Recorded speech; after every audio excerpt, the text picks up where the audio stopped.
ఆ ఒక్క కృప మిగలాలంటే అమ్మవారి పాదాలు గట్టిగా పట్టుకుంటే చాలు. ఒక్కొక్కసారి భగవంతుని చేష్టితం ఎలా ఉంటుందంటే పైకి చాలా కష్టంలా కనపడుతుంది, కానీ ఆవిడ కష్ట రూపంలో చిన్న కష్టం ఇచ్చి పెద్ద సుఖాన్ని ఇస్తుంది. మనకి తెలియదు ఆ విషయాలు. పరమాచార్య మాటల్లోనే చెప్పాలంటే, నేను ఎలాగో ఇవాళ పరమాచార్య ప్రసక్తి తెచ్చాను కాబట్టి ఆయన మాటల్లోనే చెప్పవలసి వస్తే మీకు ఒక మాట చెప్తాను.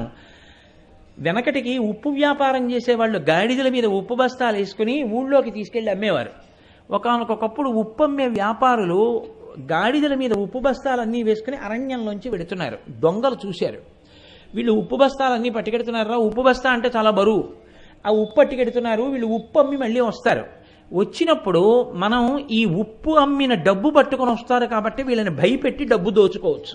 కాబట్టి ఇవాళ వెడుతున్నారు కాబట్టి ఓ 2 రోజుల్లో ఉప్పు అమ్ముకుని వస్తారు, మనం ఇక్కడ హాయిగా మాట వేసి కూర్చుంటే సరిపోతుందని కూర్చున్నారు.